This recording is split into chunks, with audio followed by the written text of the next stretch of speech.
In this video, we're going to take a look at understanding substring in Java. So what is substring? Well, substring is a built-in method of the string class, and many languages have this substring method, not just Java. Now, substring allows us to get a subunit or subunits of a given string. Let's look at the syntax and then run a test to see what it actually does.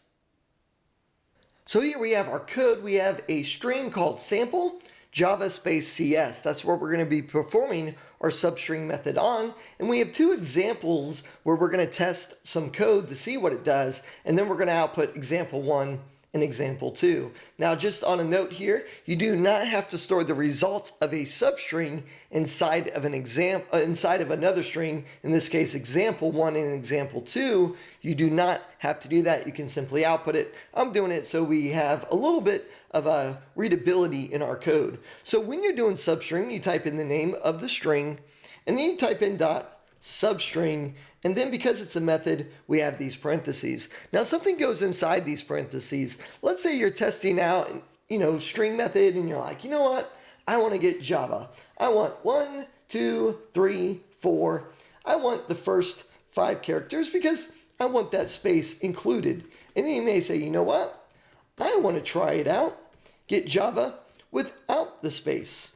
So now that we have our code, let's run it and let's see what happens when we do this. So we compile our code, we run it, and we see example 1 and example 2 are exactly the same. Maybe they are, maybe they're not. Now the question we have to ask ourselves is, in the first example, does it actually include the string or the space? Well, we can simply run a line of code and test that to see if the space is included, because we got AVA. Are they equal? And we see, according to Java, they're false. So what is actually happening here? Let's take a closer look at substring and understand what is going on.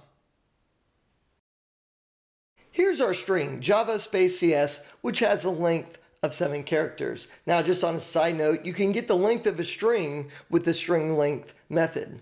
Now, computer languages do not start with 1, they rather start with 0. Now, each character in the Java CS string is referenced with an index. So when we say they start with 0 and they do not start with 1, what does that mean? So here's our string. So where is the first letter? It is not in index 1, it is in index 0. When we do sample.substring 1, 5, we got AVA and then the space. When we did sample.substring 1, 4, we got AVA, which did or did not include the space. Well, the first number in these set of numbers, the first number is inclusive, the second number is exclusive. The first example gives us AVA space, and that includes the space. So the first number, 1, is inclusive.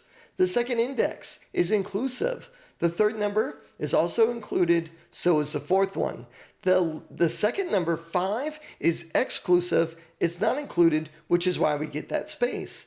The second example just gives us AVA without the space. 1, 4. I start at index 1. That is included. Index 2 is included. Index 3 is included. Index 4 is excluded because that second number is exclusive. So now that we have an understanding, let's try to do something with it. Let's isolate Java and CS from the string Java space CS and store those into 2 separate strings and then output them. Now we're not going to need the space, we're just going to throw that space away. So let's isolate Java from Java CS and CS from that string as well. Let's switch over to our code and take a look at how to do that.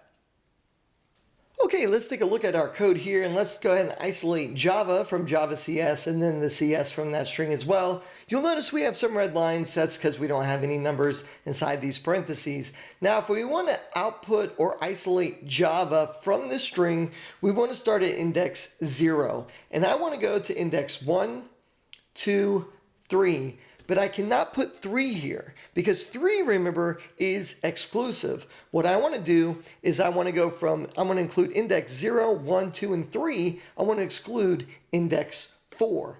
Now, then I want to do CS. I take a look at the index values. I see J is 0, A is 1, V is 2, A is 3, the space is 4, the C is 5. Now, if I put 5, 6, that's going to output just the C, but I am going to do 5, 7 because the length of my string is 7, and because this number is exclusive, it will not crash. It is within the bounds. So it will output character 5 and character 6 because that second number is exclusive. And then down here, we have a Boolean expression to make sure that the first word is just Java and not Java with a space. So let's go ahead, we compile our code. And when we run our code, we see that we get the first one is Java, the second one is CS, and the first one just includes Java with no space. It does not include the space. So let's go back and learn a little more about Substring. Okay, so just to reiterate, the first number is inclusive, the second number is exclusive. This means we include the first number, but the second number is not included. But there's another part of Substring that includes just one number. What does that do? Well, let's go ahead and let's run a test. So here we have our code, and what we did was we updated it. We're just going to use word 2, and we're just going to put in substring 5. It's not giving us an error, but what does this do? Let's go ahead, let's compile it. Let's run it, let's see what output it generates for us. So it outputs CS when we just use one number. So let's go ahead and take a look. And what if I put in 2? Well, 0, 1, 2, I see the V starts at 2. Let's see what that does. Using just one number, it outputs VA space CS. When you are using one number, it starts from that index and it will output the rest of the string. Here's our practice problem. Create a method that accepts the first name, middle name, and last name of an individual stored in 3 separate strings. In this method, write code that will implement substring so that just their initials can be outputted to the terminal. Now, because this video is an intro to substring, we're not going to be using a loop. But go ahead and give this one a try, and then we'll take a look at the code. This is your last chance to pause the video if you want to give it a try. All right, let's go ahead and let's take a look at the solution here. So we have 3 strings. We have fname, which of course stands for first name, mname, which stands for middle name, lname, which stands for last name, and we have Jack Gordon Hodder. So we have fname, mname, lname, which we're going to pass down to the method called initial. So here's our method.